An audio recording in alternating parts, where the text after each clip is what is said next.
Koran hote COVID-19 tripui abanga biakin akaning khom thei lo bangin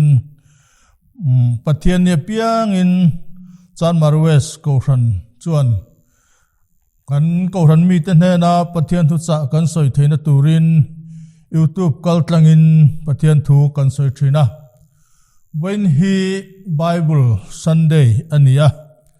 he ni poimo takhi kan sinot po in mang turin program te siam thina kan mang bok thina ni amaro chu kan soi tong khan hripui leng awangin he hun hi kan mang thei don lova chu wang chuan thu cha kan soi dona chuta kan thu cha soi tura chu pathian thu chu anunga thil ati thei ti hi ani amasain pathian thu lungai thlang u Hebrai bungli chang som pania chuan pathian thu hi anunga thil ati theya khandai hriam ton eng ang ai po in a hriama nun na le tharau ru tua le thling phel rang khopialin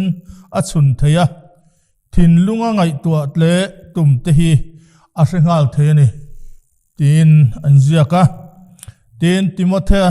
thon ni bungthum chang som pasaria chuan pathian mi chu na thatin reng thok tura kim taka in thuamin afam kim theinan ti in kan mu bokani pathian na trong trayang u olalpa kan pathian min mangai tu hey boina Bible Sunday programa Koran hoten Shripwile na wangin ibiak in tiang ni mate kan local thei loba amaro chu tun huna hian hei thucha poimo tak pathian tu chu nunga thilati theya ti thu kan soidona nungle thil di thein ithunung thil di thei zia hi asoi tu le ngai thatu zong zong te nena atharin ron puang chuakang che he hun hi nalpa kan zawai tan angai thatu le asoi tu ta na po tharau la mal som na kan don na nar aloni theina turin kan lalpa Isu Krista mingin kan ron dile amen boina kan soi tur pathian thu hi anunga thilati theini ti hi pathian thu hi anuna wangin thilati theini ti kan soi anga tin chu mai ni lovin pathian thu chuan nun ati danglam thrin ani ti te pathian thu chuan Krista zui tua mi siam ti te thu pui thlan chu sa hian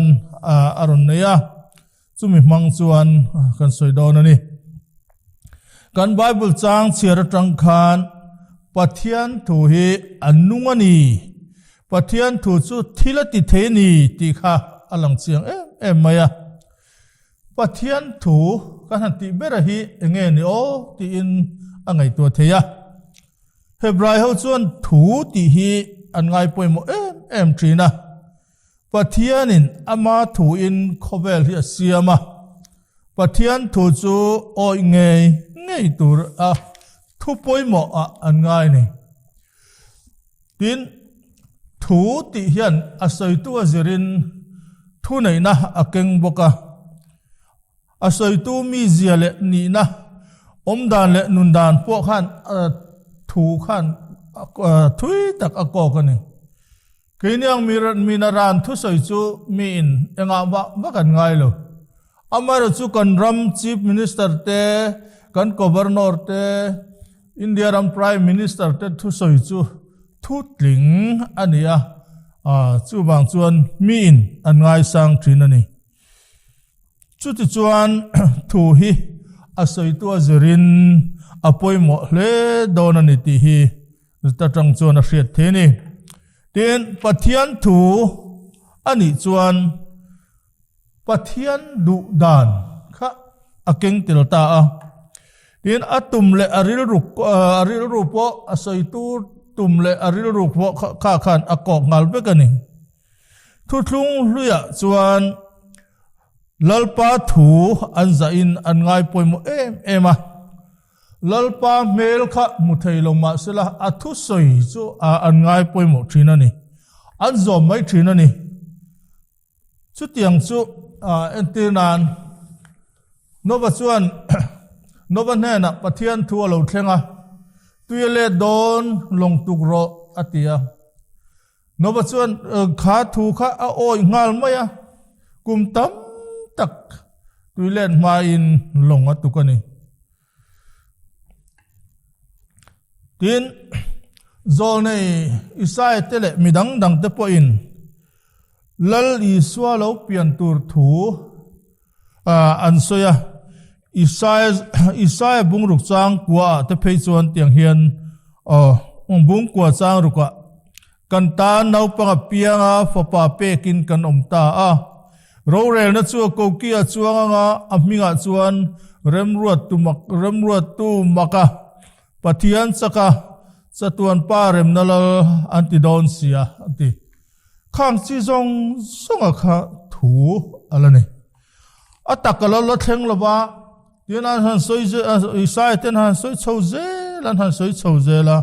bung somnga pathuma phei chuan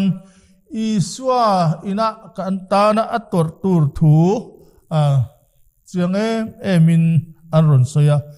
ama an buang na bola ti damakan tur thu thlengin an soi ni chung an thuron soya chu atira chon thu mai ani thilti atakina la lang lo ni thu thung thara ro chuan thu hi logos antia chu logos anti chu iswa krista soina anti ni ome thu thung ria lalpa thu kan pa lalpan thu ron soya ka thu thung thara chuan ti sa alo changta ti chuan pathian thu kan ti thina chu thu ti sa alo chang kan zinga nunga inlar kan zinga kan ta na tuara kan ta na thia kha iswa krista kha thu pathian thu chu atakina lo langta papa pekin kanom ta ti apo kha tuna chuan atakin kan lo muta ani tu tung thara heng zong song hi kan ngai to chuan thu soi tu ina thu soi zong zong kha soi tu ina thu nei na angkhan atakina lo thleng ta iswa krista su kan zinga alom ta ni tin chu da chuan anung atia pathian thu chu tham ral ve mai ani lova nun na nein khowela iswa krista alo lang chuak ta chu wangin pathian thu chu anung atiania anung mai ni lovin enge ni bible ka han chia ta ka khan pathian thu chu anunga thilati thei alati ta zelani pathian thu chu thil di thei minung anga thok thei ania athil di thei zia soina na chuan khandai hriam ton mai khandai hriam ton ale lam hriam var mai angkhan aron soya chu chuan an vaina lama pianga khan na athoka thilati theya chu aya na sazokin pathian thu thil ti thei zia aron soya pathian thu hi thil di thei laom na thok thei tak setania kan nun na le tharau kan ru tua zong song le kan thing te lam hian a phel dar som vek theya chu mai ni lawa kan ngai tua na thin lung te pokha ala shakir kelani chu bang chuan pathian thu hi anunga thil ati theya a thil ti thei zia chu ama ring lo tu soisa tu le ama do dal thin tu de point a thu thil ti theina anan hria chuan alama antang zela chu tiang chuan pathian mangai na in athil ti theina aron lan tir thin enti nan tir ko pola teng te po ring tu de ti du da man thin tu kha anena iswa ain lar chuan thi thlengin rinom takin atuara ronga bol ani chu tiang chuan mi hring dang tam tak te po kan ria ani tin thin lunga ngai tua le tum te hi pathian thu nung chuan a hre thei veka heti khopa thu thil ti thei chu ke ni na kan lo oi lo ri ngot chi po hi ani lo ani chu tianga thu nung thil ti thei ya thu oi te ne na chuan solna alu tur kon tan kong chatuan nun na kong min bua sai saka amara chu thu oi lo ro chu chatuan nun na kong a chuan akal ankal thei lo ba kon tan solna tur min siam saka po chuan an lut thei don lo ni amara chu a thunung thil ti theina oya poma zom tu te kan ni chuan chatuan anun na chang tur le a fa wo tlakin kanom to do na he ko bela mi hring mi cheber po kha pathian ro lo pui tua min siam do na ni chu wang chuan pathian thunung hian mi te nun ati dang lam thina miswal bertana bo simna thinlung ne na alam kan hoi chuan afa min la bua do ni chuwang chuan tuna ngei po hian ke kan thungai thatu de zinga lali swa ring le do dal thin ti du da thin te kan lo la omani po in tuna hian alat lai lo ni in chira sima ane na kan let chuan angai dam na chang turin pathian chu ala in pe ring ani chuwang chuan chu nun thuru ka chu mi na don to chuan a cholna thutiama laom renga chu cholna midang te hruailu tur po in thane mangaya a thokrim to jok thina ni mi te chanchin tha shria mi te hena chanchin tha kan ba pek ve theina turin thei to pin mi in chanan la to jok thina ni kan rama te po hi Bible Society te kan tia chu tianga chun member ni theina chi sang te po awmani chu tianga chuan mi te pathian hena kan hruailu theina turin thu thil ti thei ania wangin kan thanem ngai na tur po chu thu thil ti thei rin chanin kan ti dona mi te tharau chan dam na turin mi tam takin Bible Society mangte emani pen chuak te point thu te po an soi thin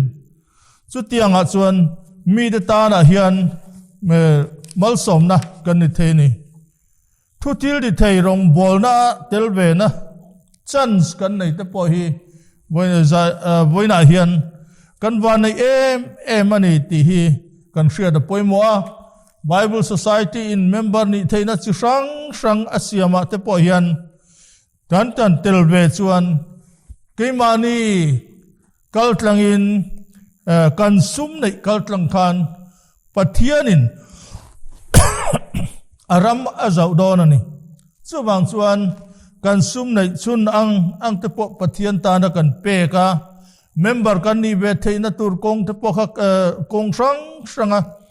kan thei anga ka tran kan la ve kha apoi mu em ani tin tun truma hian thil pakhat tila han soilan lo thei lo ka ngai chu chanchin thashil hi pathian na tho ania pathian na poimo tak ani ti hi soilan tel ka duwa chuda chuan heng Bible Society mangina mo kimani trongkamina mangina mo thu kan ba soi thei amaro chu chanchin tha shil hi lali sorong bol tu da ti tur ani awangin pathian ta ani ti hi soilang tel duwa den adang pakhada chuan pathian na pui ani ti hi ka soile duwa rong bol tu zong mo phurna ani ti hi kan soilang tel le du ni pathian ta ani ti hi câu ran triệt tiệt tự khan chân chín thà sil hi tu na nghe ti soi ngai lovin lali so zui tu ten ma na an ngai nga la zir tir te chuan mi te hne na chân chín tha an soya tin hun har sa po nek sem na kara po omma sela kan thil mole kan thil riat thi soi lo in kan om theilo ni anti top mai ni tin zir tir te anom lo nuwa po ring thar te po khan chan chin thrasil dar na hi an chun zom zela chu rong bol na chu ko ran ho te po hian kan da chun zom zela ni chu wang chuan ko rana chan chin thrasil dar na hi ko ran na pui pathian ta ani ti hi chiang em ani ko ran ma sa de chuan thil siam zong ne na chân chín thà khen ti ri pathian na pathian ta ania cái ni câu ran ho te hi chu ana thok tu tu ra pathian tir kan nia ta hian pathian thu chuan mi ta nun ati dang lam thina chu nun dang lam chuan pathian tan na satakin na athoka chân chín thà sil dar tua puang mang thina ni den pakhat le chuan chân chín thà sil dar na hi câu ran na pui ani ti hi kan soi le du loka câu ran in nga na lung phum chu Isu Krista chu pathian nung fopa ani wangin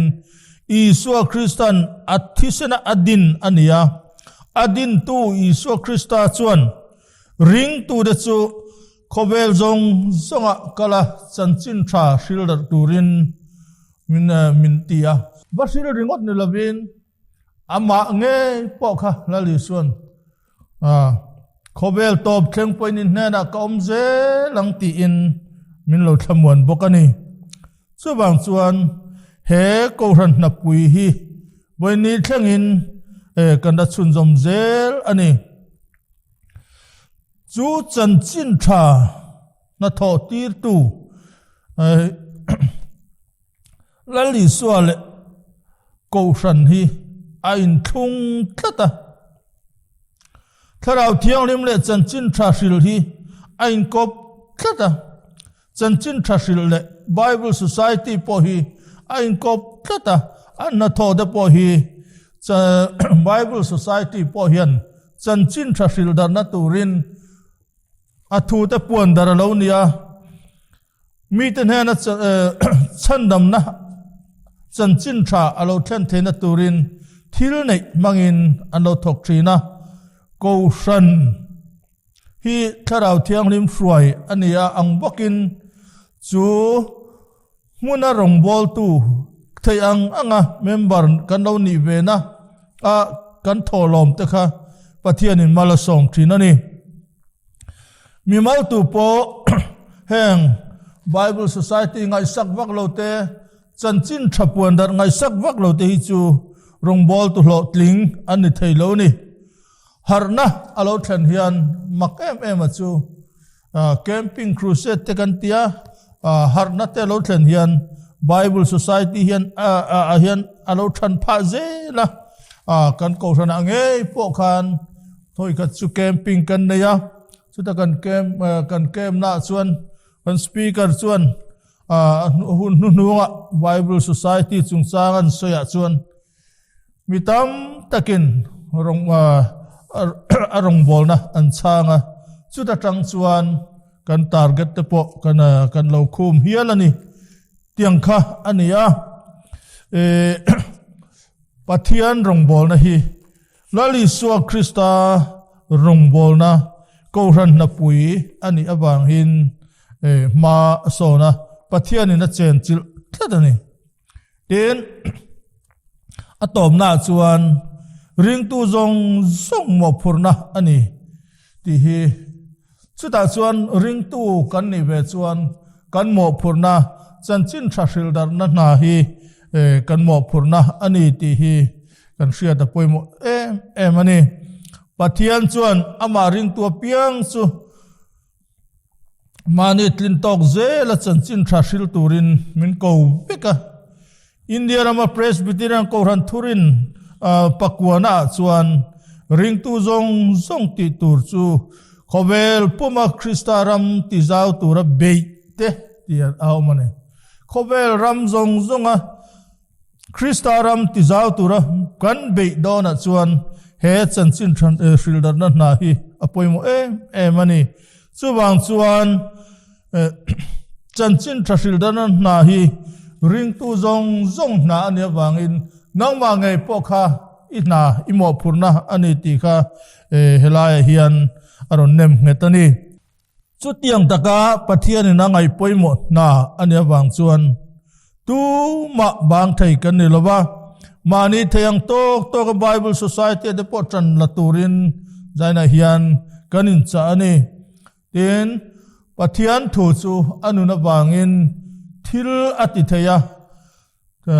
chu chuan mi ta nun ati dang lam trina chu mai ni lovin amma Isu Krista zui tua asiam trina ni heng zong songa hian Bible Sunday kan han manna hun rem changa mangin Bible Society campaign na te po kan han mang tel zel ani chu ta kan theyang tokin sarkar na thok kan niamo zirti tu kan niamo in law fatsap kan ni polo ni ila kan ni na angin kanom ang hian he Bible thedar na konga te member kan ni theya thei top so in tran kan la theni ti hi zaina hian kan soilang tel du ni isumin lalpa choi moi thin la inay pung masa tenen chuan ti chuan ibu inte akhatanga iwain sor khur alo liam bokang ti in pathian thu chuan alo soini heng zong a hi hlo na ni lovin mal som na kan don na nar alo ni chuwang chuan pathian thu nung thil di thei nun ti dang lam thei tin Krista zui tua min siam thei hi voinia hian ani poimo takkanan man hi ninara nani lawani ti ria in atan in pevezel turin in sersang turin kan in somani pathian thu kan soite kan zatan malmin som sakro se amen